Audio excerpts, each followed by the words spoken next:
So in this particular presentation, what we have seen, how the force is acting on a current carrying conductor. So if the current flow through the circuit is flowing in anticlockwise direction, the force acting on the conductor is upward, and if the direction of the current has changed, then the force acting on the conductor is downward. Now this direction of the force we are supposed to find out by using Fleming's left hand rule. So the direction of force acting on a current carrying conductor placed in a uniform magnetic field we can find by Fleming's left hand rule. Now what is Fleming's left hand rule? The way we have discussed that we have to take three fingers. We have to take thumb, then the first finger, then the middle finger. The first finger is going to represent the direction of magnetic field, and the middle finger is going to represent the direction of current. Okay. So now how to find out the force in the previous case? Now we will apply the same over here, Fleming's left hand rule. In Fleming's left hand rule, first of all take the first finger. The first finger will show the direction of magnetic flux lines. Okay. The magnetic flux lines are moving from N pole to S pole. So here between N pole to S pole the fields are going. Okay. So now take your first finger. Okay, take your first finger which is going from N pole to S pole. It means you will point out your first finger towards your right hand. Okay, towards your right hand, the way it has shown in the picture. Okay, then point your middle finger towards your face. And take a thumb in upward direction. Obviously the thumb will come in upward direction. There is no need to take it. If your flux is flowing from left hand to right hand, that is N pole to S pole, and if you are taking your middle finger in front of your face, pointing towards your face, so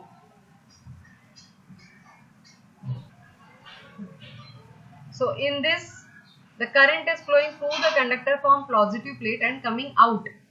I'll say this direction is out. So when the current is going out from the conductor, the force is acting in up direction.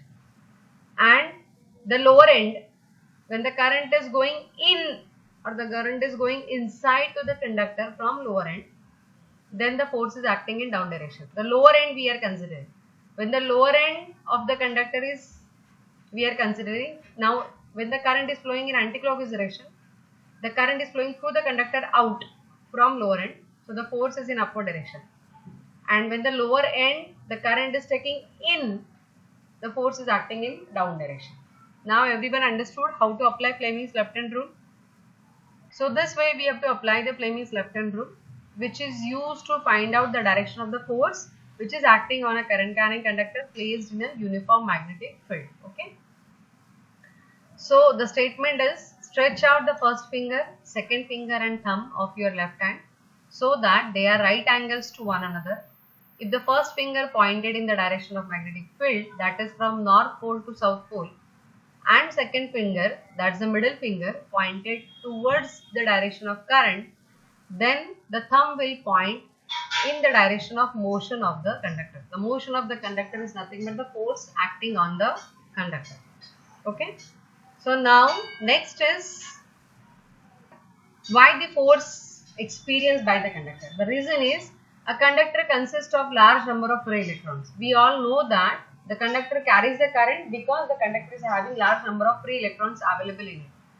So because conductor consists of large number of free electrons, each electron experiences a magnetic force when the EMF has connected to the conductor. So force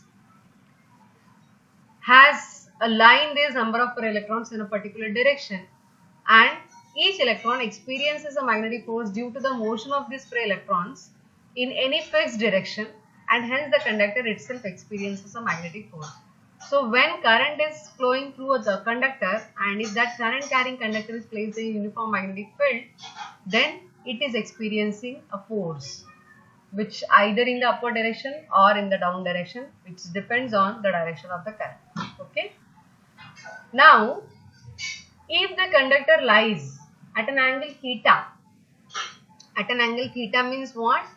If I have not placed the conductor in the magnetic flux lines exactly in a particular direction or exactly in a perpendicular angle, if suppose I have placed the conductor at an angle theta in the magnetic flux, then what's the force is experienced on that current carrying conductor? Now let's have the image. Now my conductor which I placed in magnetic flux lines which are moving from N pole to S pole, the conductor is taking an angle of the magnitude say theta. Okay. In the previous case, we have placed the conductor exactly in a perpendicular direction, exactly at 90 degree. So what was the position of the conductor to form that 90 degree angle to this flux line? Tell me. Now in this image, the conductor is forming an angle theta because I have kept that conductor in an inclined line. But in the previous case, where the conductor was forming exactly 90 degree angle to the flux lines, what was the position of the conductor? Perpendicular to magnetic line. The conductor is placed in an inclined line. That conductor is forming an angle theta with respect to its flux lines. If it has happened, then the axis of the conductor which is showing in blue line, the axis of the conductor which is showing in blue line has formed an angle theta with respect to this flux line. So this axis of the conductor has resolved into two components. One is the horizontal component which is called as the I cos theta component, and the vertical component which is called as I sin theta component.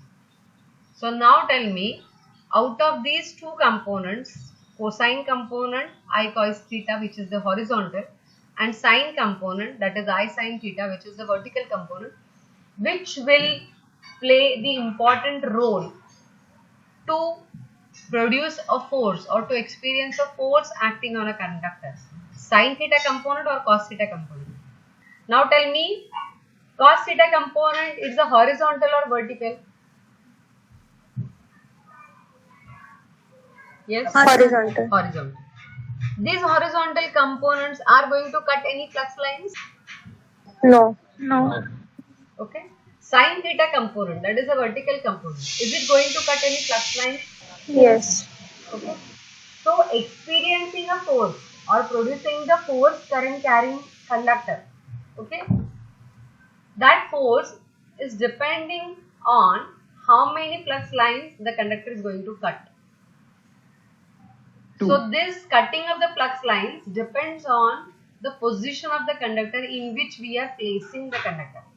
So in the previous image, when we have kept the conductor exactly in a perpendicular direction, which was forming the angle theta equal to 90 degree, it was experiencing a maximum force.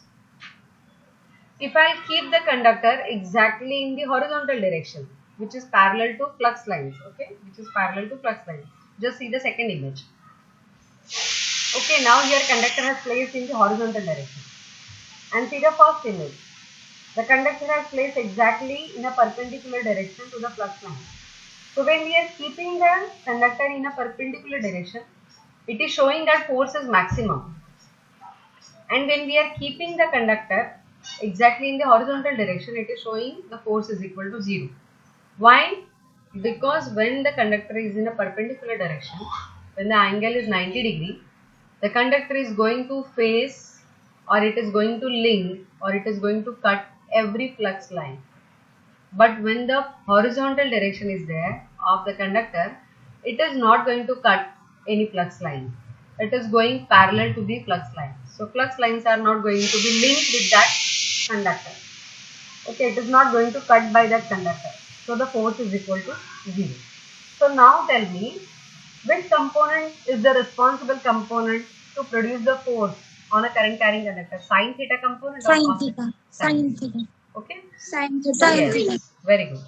So if any conductor has placed in a magnetic field at an angle theta, then its sin theta component, that is I sin theta component, is important. Okay, so what's the formula for force? The force is equal to, it depends on the magnetic flux lines, how many flux lines are there in the field. So it depends on the flux density B. then it depends on the current flow through the conductor, that is I. It depends on the length of the conductor, that is L, and it depends on the sine component of the theta, that is sine theta. Why length of the conductor is important? Because length of the conductors are going to cut those number of flux lines. If the length of the conductor is small, then the number of flux lines will cut by the conductor will be less. If the length of the conductor is large, then the number of flux lines cut by the conductor will increase. So if length increases, the force increases. If the number of flux lines are going to reduce because flux density has reduced. Suppose B reduces, force reduces. If B increases, F increases. Because if B increases, the number of flux lines are going to increase.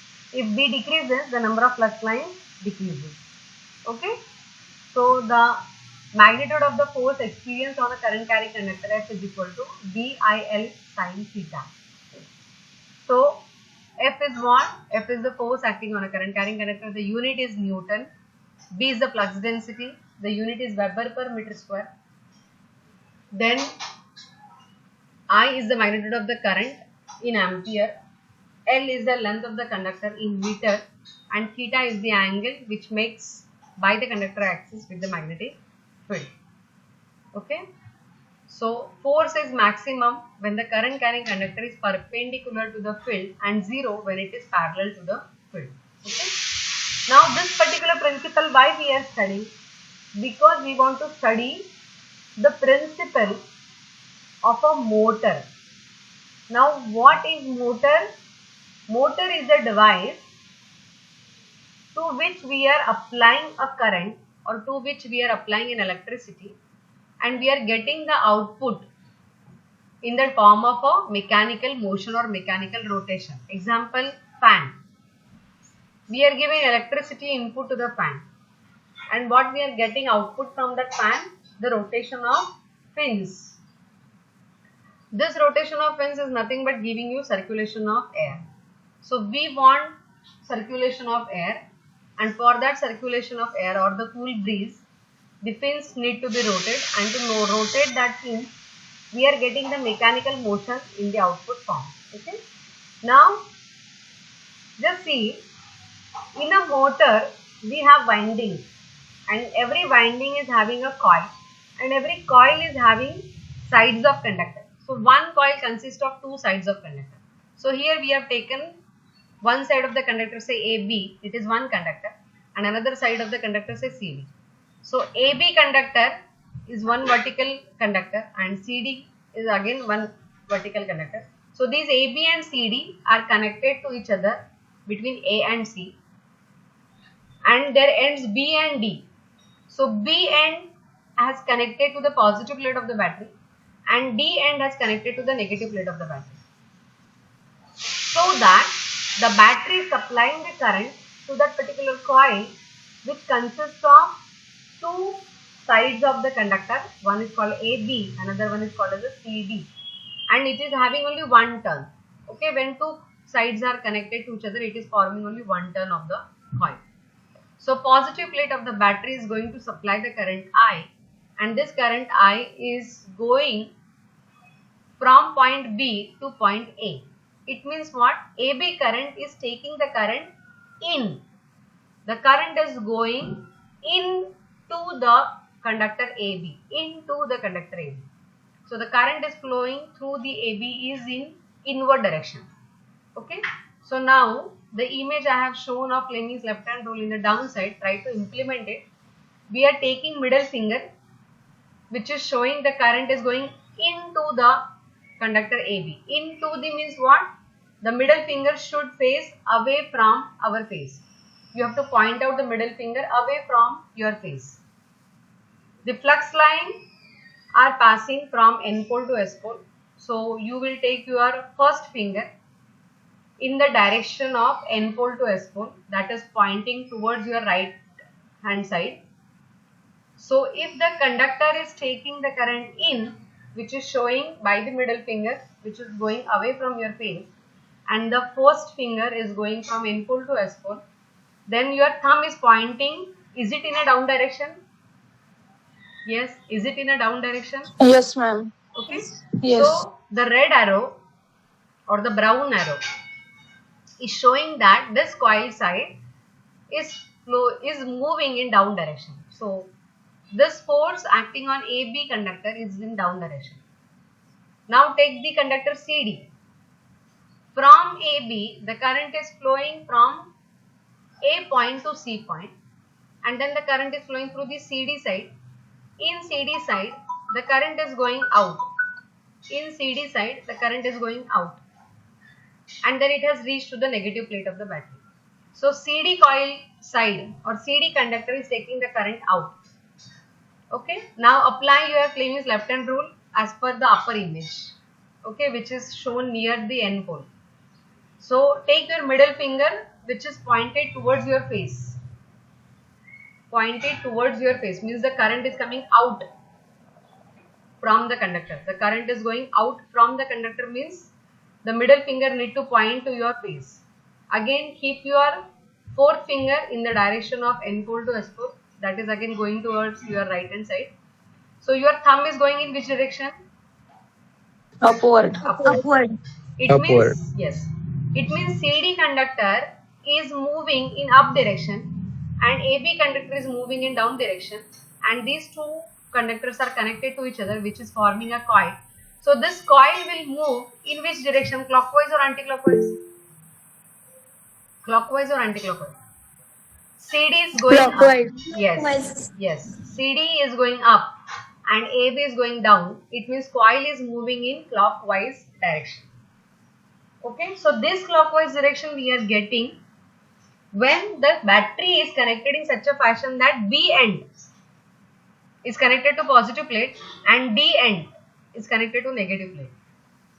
Okay. It means positive plate is connected to the coil side which is near to S pole, and negative plate of the battery is connected to the coil side which is near to N pole.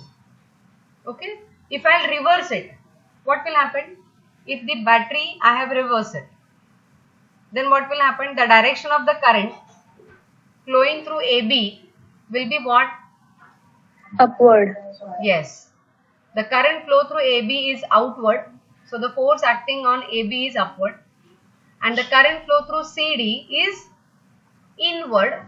So the force acting on CD is downward. So in the next, see, in this image, the battery we have connected in such a fashion that N pole coil side is connected to positive plate and S pole coil side is connected to the negative plate. So the coil is moving in anti-clockwise direction. Coil is moving in anti-clockwise direction, and this is nothing but your motoring principle. So what the motoring principle is? When the electrical input is given, the mechanical motion is getting in the form of output. So this force acting on a current carrying conductor is the principle of motor. When the current is given to the conductor, what's the output we are getting from that conductor? The force. And that force is giving you what? That force is giving you rotation, motion. And that rotation or a motion is nothing but my mechanical output. So motor is going to convert electrical input to mechanical output. Has everyone understood clearly? Yes, ma'am.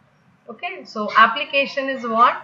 The application is electrical motor. What's the electrical motor? Electrical motor which converts electrical energy into mechanical energy.